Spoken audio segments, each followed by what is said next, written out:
Hello, it's Leila, your edible gardening teacher. Last October, I ran a 3 hours of workshop for teachers with no gardening experience, how to teach your students how to grow food in schools and classrooms. I have cut this 3 hours of workshop into bite-sized video pieces so that very busy educators like yourself can watch on your own leisure online, at your own home, or in your own school, whenever is convenient for you, and learn how to teach edible gardening in schools. And this is the 7th of these video series. Enjoy!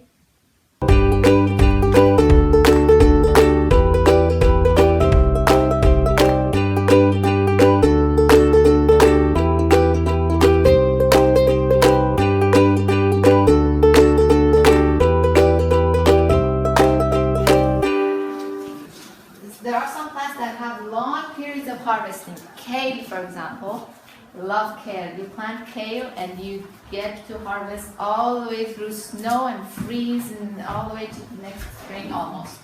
So it's a very hardy plant and it gives you a longer period of harvesting. So when you're looking through the list, yes? I was going to ask, my daughter claims, and she could be wrong, she's only 11 years old, that potatoes can survive through the winter. They freeze. That's what I figured, but I bet she is adamant that they... If you don't harvest all of the potatoes that are in the ground, there is a high chance that they can grow back. It's not the same, but it's not a perennial plant. Alright. So if you get a regrowth, it's usually a regrowth from the tubers that you did not harvest. So it is possible, depending on what you do with your potatoes. Because when you harvest your potato, you completely uproot the plant. Yeah. So there's no plant to regrow. But if you have some of those potatoes left in the ground, then there is possible that they grow back. Have never seen it here in Toronto. It gets really freezing. But who knows? Maybe if you're close to asphalt and it gets hot pretty quickly, it's possible. Did I see a hat? Yes. Oh, there's a book called Preserving Food Without Canning or Freezing, something like this. And basically they preserve the food in the ground. So you put like feet and feet of like straw and stuff on top, and maybe it survives. So there's like a technique, but it's pretty intense. Yes, and that's more for preserving it as food. Yeah. But to expect it to regrow, maybe not. It depends. Yeah. It is warmer under the soil. So, for example, they say if you have a pot of strawberries, the ones that hang and they're very beautiful and all that, you don't have to bring them indoors necessarily. You can take it with the pot and plant it in the ground, and it'll survive because strawberry is a perennial plant and it'll come back. But when it's in a pot, it freezes, all the roots freeze, and it might not come back next year. So the best thing is to put it in the ground. So if your potatoes are in the ground and close to a concrete, area that gets warm, stays warm, maybe close to a wall that has a fireplace, behind it, it's possible. It may happen also with the system that you have with the leaf mulch, because the leaves, they create the reaction when everything is getting decomposed. The reaction is getting hotter. Yes. Inside your compost is warmer, a lot warmer. You can actually see the smoke. Yes, it's a lot warmer. Actually, in permaculture, there's a technique for creating hot water. What they do is that they put a huge amount of compost. They create a huge amount of compost, and they run the hose in between the compost. And so the freezing water, even in the winter time, the freezing water goes through this compost, and when it comes back, it's boiling hot. So your compost gets hot, and the sheet mulching, obviously, because it's the compost. Now, plants in spring to harvest in fall for schools that are not around during summertime. So again, go through as part of those different categories. When you go through the list, you can gather them into these different categories, and this is a very good important category. So These are some examples of what we did in this particular school, and I picked this school because we don't have space in the grounds, so that you see that it is possible to do it. So this is what we got we harvested with the kids like last week. So we planted these carrots in spring, in the spring program, and they left for summer, and we're back and we're harvesting them. Another thing that you can harvest are seeds. Marigolds are very good for your garden, by the way. Make sure you have them. They add beauty, and they do repel bad bugs, and they do attract beneficial insects. They're very protective of your other vegetable gardens. And they're edible. The flowers are edible. So you can put them in salads, and you can... This marigold in fall is giving us seeds. So these are some seed pods that are developing. Fall is a harvest season. That's why Thanksgiving is in fall. And when you come back to your school, if you had planted things, the right things at the right time, the previous spring, you get to harvest a whole bunch of vegetables, like your tomatoes and cucumbers and all of that, plus a bunch of seeds, a lot of seeds. And again, the short maturing plants are the ones that you might not, if you plant them at the end of spring, right before you leave, you are not going to get enough back on time to harvest them as vegetables, but those are the ones that will be in seed when you come back, so you can actually harvest the seeds, things like lettuce, spinach, radish, again, the short maturing plants. They will be in seeds, and we can harvest the seeds. A lot of the ones that are not that short maturing could be in seed too, depending on when you start. So if early spring you start them, by the time you come back, like 3-4 months after, in September, you can harvest those plants. So when you come back, your garden might look like this, but don't panic. This is wonderful. Look at all the seeds. Like this is a dill plant, and you get to harvest a bunch of dill plants. Like we harvested a bunch of dill plants with the kids, and this plant is not completely done. You see, it's still giving us seeds down below.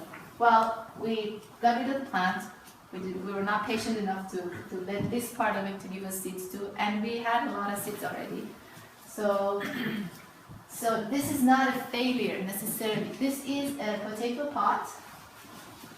So this is a very cool technique actually to plant potatoes with the kids.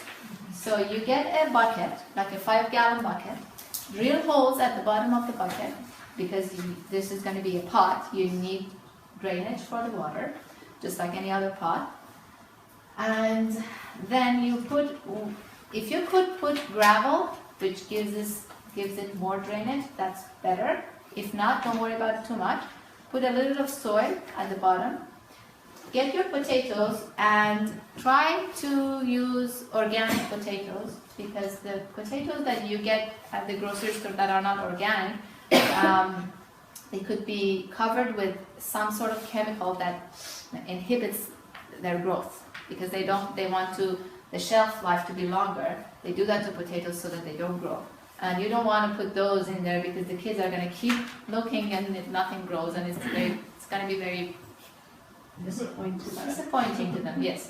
So get your organic potatoes or seed certified potatoes. Seed certified potatoes are not around all year round. Well, gardening, just like everything else, is commercialized, and there's only certain points during the year that certain things come around. But in spring, you can find them in garden centers, places even like Canadian Tire bring them. So if you can get seed certified potatoes, those are good, because they're certified to be resistant to disease, because potato is very disease prone. So get your potato, organic potato or seed potatoes, cut them so that, you know those dots that you see on the potato, they're called potatoes' eyes, those are the ones that will grow.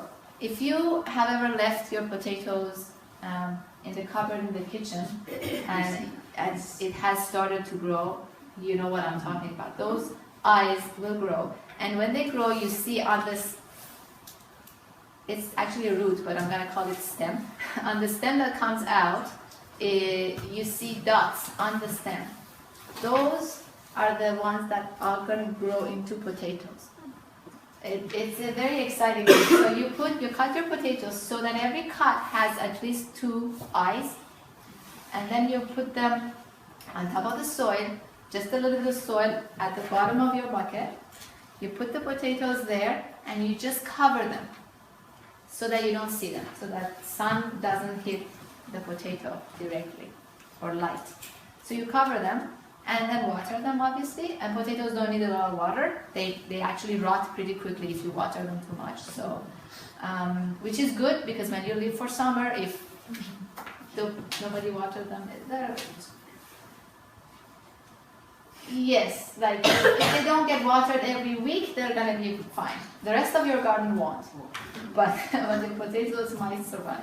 So as they start giving you leaves, they sprout and they start giving you leaves, they grow, you add soil. They grow and you add soil. So you come from the bottom, little by little, you come, and every time you get the kids, and oh, let's look at it, how much did it grow? It grew this much, so we're gonna add a little bit more soil. And as it grows to the top, then your whole bucket is gonna be filled with soil. You can even mount it a little bit at the top, if it grew taller than that. And then when it looks like this is a very exciting moment, because that's time for harvesting. So this is not a failure, this is a success. This gave us a lot of potatoes. That whole bucket will be filled with potatoes. And it's very easy to harvest, so do it in a bucket, because then you can flip the whole thing out, and then the kids can go in there and find the potatoes. It's really exciting. You see, this might look like a disaster, but this is actually filled with seeds. This is lettuce. You see, it grows up, bolts into flower heads, yellow flower heads, and then those flower heads turn into seeds, and they start having this fluff. I call them, when I'm talking to the kids, I call them the seeds' wings.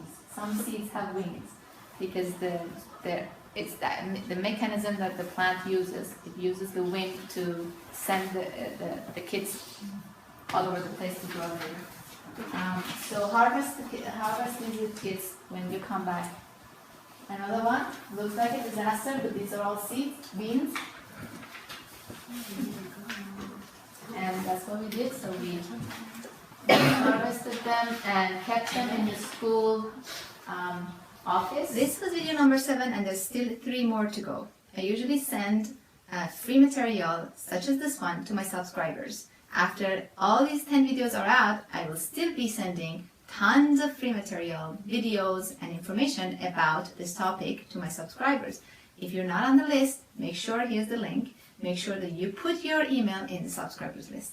I will see you in the next video.